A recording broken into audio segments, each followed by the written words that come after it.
Temple run, जिसे लोग बस, ट्रेन, कॉलेज, ऑफिस हर जगह खेलते थे। पर आज वही गेम कहीं दिखाई क्यों नहीं देता? आखिर टेम्पल रन का राइज इतनी तेज और फॉल इतनी खामोश कैसे हुआ?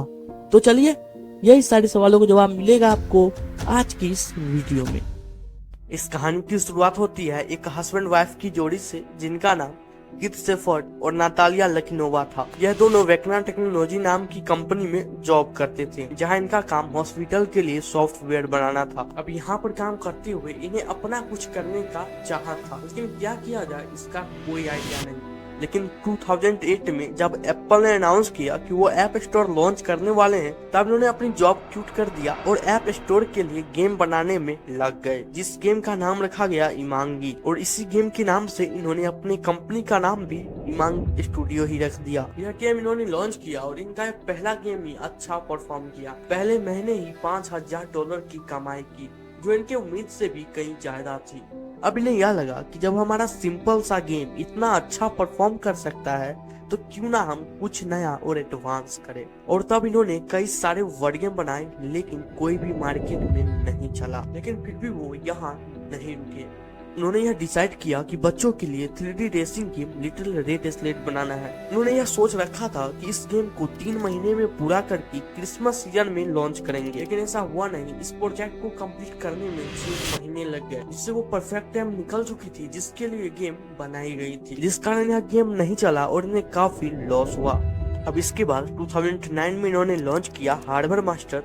इस गेम को लॉन्च करने के बाद इनकी छोटी सी कंपनी इमांगी स्टूडियो एक उभरता हुआ नाम बन रही थी, क्योंकि इनकी यह पहली गेम थी जो 1 साल में ही $1 लाख से भी ज्यादा की कमाई की थी। अब इन्हें यह समझ आ गया था कि आगे बढ़ते रहना है तो सिर्फ अच्छा गेम प्ले ही काफी नहीं होगा, इसके लिए गेम दिखने में भी अट्रैक्टिव लगना चाहिए। इसलिए इन्होंने एक टैलेंटेड आर्टिस्ट क्रिल चांगो को हायर कर लिया और इन तीनों ने मिलकर मैक्स एडवेंचर नाम की एक गेम लॉन्च की। इसका विजुअल भी काफी अच्छे बनाए गए थे, लेकिन इस गेम में दिक्कत यह थी कि इसका गेम प्ले काफी कॉम्प्लेक्स था। कुछ को तो ये तक समझ नहीं आता था कि इसे खेलना कैसे है, जिसे ज्यादातर प्लेयर्स इसे क्यूट कर देते थे, जिसका इनका यह गेम भी बुरी तरह से फेल हो गया। फिर ये अगले गेम को बनाने में लग जाते हैं, और वो गेम कोई और नहीं, टेम्पल रन था। यह गेम को बनाना बहुत ही मुश्किल था। इन्होंने शुरुआत में एक बेसिक से स्क्रीन बनाई, जिसमें सिंपल से शेप्स रखे हुए थे और कैरेक्टर आगे दौड़ते रहता था। इस मॉडल को जब क्रिल ने देखा, तब एक आइडिया दिया कि क्यों ना हम इसे एक टेम्पल में सेट करें जिसके चारों ओर जंगल ही जंगल हो। और यह आइडिया उनके टीम को भी काफी पसंद आया। लेकिन अभी एक सवाल था, आखिर यह कैरेक्टर भाग क्यों रहा है? तब उन्होंने कहानी में एक ट्विस्ट जोड़ा कि एक एक्सप्लोरर जिसने मंदिर से किसी कीमती चीज को चुरा लिया है, और वह अब एक ऐसी मिस्टीरियस वर्ल्ड में फंस गया है जहां उसे लगातार भागते रहना पड़ता है। अब यहाँ पर एक और सवाल है, जब वह भाग ही रहा है तो उसका पीछा कौन कर रहा है? तब उन्होंने डिसाइड किया कि कैरेक्टर के पीछे एक बड़ा सा पत्थर लुढ़कते हुए आएगा। लेकिन तभी क्रिल ने पत्थर की जगह डेविल मंकी को रखने का आइडिया दिया, और फिर सब कुछ कंप्लीट होने के बाद 4 अगस्त 2011 को गेम लॉन्च कर दिया गया, जिसका प्राइस था 99 सेंट्स। शुरुआती के कुछ दिनों में इसके डाउनलोड की संख्या तेजी से बढ़ी, लेकिन फिर कुछ दिनों बाद इसके डाउनलोड्स धीरे धीरे कम होने लगे, जिस कारण लॉन्च के 4 महीने बाद इस गेम को फ्री कर दिया गया और एप्स में ऐड लगा दिया, जिससे थोड़ा बहुत रेवेन्यू होता रहे। और फ्री वर्जन आते ही इसके डाउनलोड्स बहुत रफ्तार से बढ़ने लगे।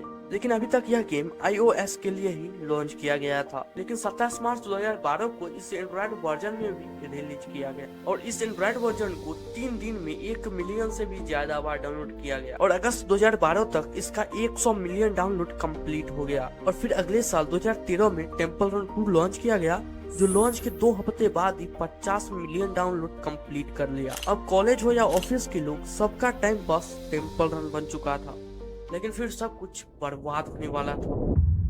अब प्लेयर्स इस गेम को खेलते खेलते बोर होने लगे थे, क्योंकि हर बार एक ही चीज, रन, टर्न, जंप, डाई और फिर से रन। इमांगी अपने गेम को अपडेट नहीं कर रहा था, वो अपने गेम का सिंपलिसिटी बनाए रखना चाहता था, लेकिन प्लेयर्स को कुछ नया चाहिए था, ज्यादा मिशन चाहिए था, और इसी डिमांड को पूरा किया SYBO गेम्स एंड कीलो ने। इन्होंने मिलकर 2012 में लॉन्च किया सबवे सर्फर। यह गेम टेम्पल रन से कहीं ज्यादा अच्छा था। यह गेम हर महीने अपडेट होता था, लेकिन टेम्पल रन अपडेट नहीं होता था, जिस कारण 2012 में जहां टेम्पल रन टॉप पे था, वहीं 2018 तक सबवे सर्फर्स दुनिया का सबसे ज्यादा डाउनलोड मोबाइल गेम बन गया। आई होप दोस्तों आपको वीडियो अच्छी लगी हो। अगर वीडियो अच्छी लगी तो लाइक तो कर ही दीजिएगा। अगर आपको इस वीडियो में कहीं भी कोई कमी लगे, कहीं भी कोई गलती महसूस हो, कहीं भी कुछ गलती लगे तो आप हमें कमेंट करके बता सकते हैं, तो हम उसे अगले वीडियो में ज़्यादा से ज़्यादा सुधारने की कोशिश करेंगे। तो चलिए मिलते हैं हम आपसे किसी नई वीडियो में कोई नई टॉपिक के साथ। तब तक के लिए जय हिंद, जय भारत।